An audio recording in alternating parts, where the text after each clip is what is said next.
Welcome back to the Chronicles of Narnia, The Lion, the Witch, and the Wardrobe by C.S. Lewis. Publisher is HarperCollins, and this is chapter 17, which is actually the last chapter in this book, so you have to tell me how you liked it. Alright, chapter 17, The Hunting of the White Stag. The battle was all over a few minutes after their arrival. Most of the enemy had been killed in the first charge of Aslan and his companions, and when those who were still living saw that the witch was dead, they either gave themselves up or took to flight. The next thing that Lucy knew was that Peter and Aslan were shaking hands. It was strange to her to see Peter looking as he looked now. His face was so pale and stern, and he seemed so much older. It was all Edmund's doing, Aslan, Peter was saying. We'd have been beaten if it hadn't been for him. The witch was turning our troops into stone right and left, but nothing would stop him. He fought his way through 3 ogres when she was just turning one of your leopards into a statue. When we reached her, he had the sense to bring his sword smashing down on her wand instead of trying to go for her directly and simply getting made a statue himself for his pains. That was the mistake all the rest were making. Once her wand was broken, we began to have some chance, if we hadn't lost so many already. He was terribly wounded. We must go and see him. They found Edmund in charge of Mrs. Beaver a little way back from the fighting line. He was covered with blood, his mouth was open, and his face a nasty green color. Quick, Lucy, said Aslan. And then, almost for the first time, Lucy remembered the precious cordial that had been given to her for a Christmas present. Her hand trembled so much that she could hardly undo the stopper, but she managed it in the end and poured a few drops into her brother's mouth. There are other people wounded, said Aslan, while she was still looking eagerly into Edmund's pale face and wondering if the cordial would have any result. Yes, I know, said Lucy crossly. Wait a minute. Daughter of Eve, said Aslan in a graver voice. Others are also at the point of death. Must more people die for Edmund? I'm sorry, Aslan, said Lucy, getting up and going with him, and for the next half hour they were busy, she attending to the wounded while he restored those who had been turned into stone. When at last she was free to come back to Edmund, she found him standing on his feet, and not only healed of his wounds, but looking better than she had seen him look. Oh, for ages, in fact, since his first term at that horrid school, which was where he had begun to go wrong. He had become his real self again, and could look you in the face. And there on the field of battle, Aslan made him a knight. Does he know, whispered Lucy to Susan, what Aslan did for him? Does he know what the arrangement with the witch really was? Hush, no, of course not, said Susan. Oughtn't he to be told? Said Lucy. Oh, surely not, said Susan. It would be too awful for him. Think how you'd feel if you were he. All the same, I think he ought to know, said Lucy. But at that moment they were interrupted. That night they slept where they were. How Aslan provided food for them all, I don't know, but somehow or other they found themselves all sitting down on the grass to a fine high tea at about 8 o'clock. The next day they began marching eastward down the side of the great river, and the next day after that, at about tea time, they actually reached the mouth. The castle of Cair-Paravel on its little hill towered above them. Before them were the sands, with rocks and little pools of salt water and seaweed, and the smell of the sea and the long miles of bluish-green waves breaking forever and ever on the beach. And oh, the cry of the seagulls! Have you heard it? Can you remember? That evening after tea, the 4 children all managed to get down to the beach again and get their shoes and stockings off and feel the sand between their toes. The next day was more solemn, for then, in the great hall of Cair-Paravel, that wonderful hall with the ivory roof and west wall hung with peacock's feathers, and the eastern door which looks towards the sea, in the presence of all their friends, and to the sound of trumpet, Aslan solemnly crowned them and led them to the 4 thrones amid deafening shouts of "Long live King Peter! Long live Queen Susan! Long live King Edmund! And long live Queen Lucy!"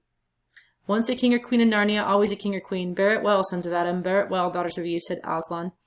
And through the eastern door, which was wide open, came the voices of the mermen and the mermaids swimming close to the shore and singing in honor of their new kings and queens. So the children sat on their thrones, and scepters were put into their hands, and they gave rewards and honors to all their friends, to Tumnus the fawn, to the beavers and giant Rumblebuffin, to the leopards and the good centaurs and the good dwarfs, and to the lion. And that night there was a great feast in Cair-Paravel, and revelry and dancing, and gold flashed and wine flowed, and answering to music inside, but stranger, sweeter, more piercing came the music of the sea people. But amid all these rejoicing, Aslan himself quietly slipped away, and when the kings and queens noticed that he wasn't there, they said nothing about it. For Mr. Beaver had warned them, he'll be coming and going.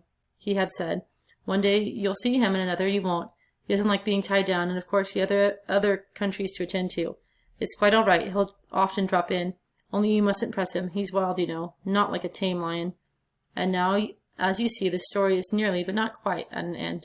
These 2 kings and 2 queens governed Narnia well, and long and happy was their reign. At first, much of their time was spent in seeking out the remnants of the White Witch's army and destroying them, and indeed for a long time there would be news of evil things lurking in the wilder parts of the forest, a hunting here and a killing there, a glimpse of a werewolf one month and a rumor of a hag the next. But in the end, all that foul brood was stamped out, and they made good laws and kept the peace and saved good trees from being unnecessarily cut down and liberated young dwarfs and young satyrs from being sent to school, and generally stopped busybodies and interferers and encouraged ordinary people who wanted to live and let live. And they drove back the fierce giants, quite a different sort from Giant Rufflemuffin on the north of Narnia when these ventured across the frontier. And they entered into friendship and alliance with countries beyond the sea and paid them visits of state and received visits of state from them. And they passed and grew and changed as the years passed over them. And Peter became a tall and deep-chested man and great warrior, and he was called King Peter the Magnificent. And Susan grew into a tall and gracious woman with black hair that fell almost to her feet, and the kings of the countries beyond the sea began to send ambassadors asking for her hand in marriage, and she was called Susan the Gentle. Edmund was graver and quieter man than Peter, and great in counsel and judgment. He was called King Edmund the Just. But as for Lucy, she was always gay, that means happy, and golden-haired, and all the princes in those parts desired her to be their queen, and their own people called her Queen Lucy the Valiant. So they lived in great joy, and if ever they remembered their life in this world, it was only as one remembers a dream. And one year it fell out that Tumnus, who was a middle-aged fawn by now and beginning to be stout, came down river and brought them news that the white stag had once more appeared in his parts. The white stag who would give you wishes if you caught him. So these 2 kings and 2 queens, with principal members of the court, rode a hunting with horns and hounds in the western woods to follow the white stag, and they had not hunted him long before they had a sight of him, and led them through a great priest, over rough and smooth and through thick and thin, till the horses of all the courtiers were tired, and only these 4 were still following, and they saw the stag enter a thicket where their horses could not follow. Then King Peter, for they talked quite different style now, having been kings and queens for so long, "Fair consorts, let us now alight from our horses and follow this beast into the thicket, for in all my days I never hunted a nobler quarry." "Sir," said the others, "even so let us do." So they alighted and tied their horses to trees and went on into the thick wood on foot, and as soon as they had entered it, Queen Susan said, "Fair friends, here is a great marvel, for I seem to see a tree of iron." "Madam," said King Edmund, "if you look well upon it, you shall see that it is a pillar of iron with a lantern set on the top thereof." "By the lion's mange, a strange device," said King Peter, "to set a lantern here, where the trees cluster so thick about it and so high above it that if it were lit, it should give light to no man." "Sir," said Queen Lucy, "by likelihood, when this post and this lamp were set here, there were smaller trees in this place, or fewer, or none. For this is young wood, and the iron post is old." And they stood looking upon it. Then King Edmund said, "I know not how this is, but this lamp on the post worketh upon me strangely. It runs in my mind that I have seen it before, as if it were a dream, or in the dream of a dream." "Sir," they answered all, "it is even so with us also, and more," said Queen Lucy, "for it will not go out of my mind that if we pass this post and enter the lantern, either we shall find strange adventures, or else some great change of our fortunes." "Madam," said King Edward, "the like for stirred in my heart also." "And in mine, fair brother," said King Peter. "And mine too," said Queen Susan. "Wherefore, by my counsel, we shall lightly return to our horses and follow the white stag no further." "Madam," said King Peter, "therein I pray thee have me excuse, for never since we 4 kings and queens of Narnia have we set our hands to any higher, as battles, quests, feats of arm, acts of justice, and like, then given over, but we have always taken in hand the same we have achieved." "Sister," said Queen Lucy, "my royal brother speaks rightly, and it seems to me we should be ashamed for fearing or foreboding we turn back from following so noble a beast now as we have in chase."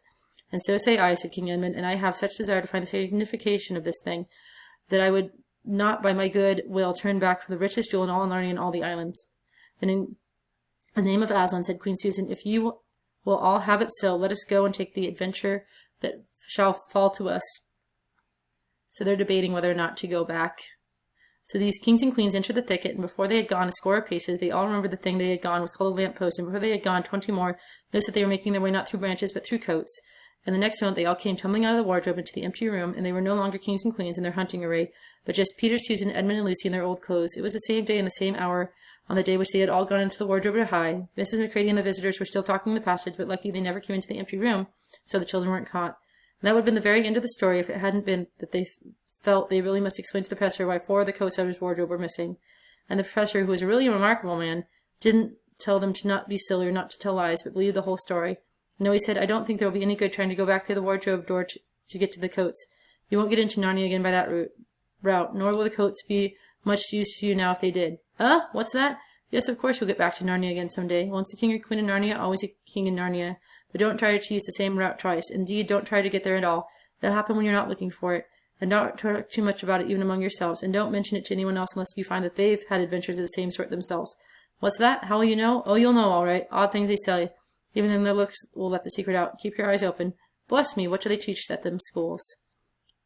And that is the very end of the adventure of the wardrobe. But the professor was right. It was only the beginning of the adventures in Narnia.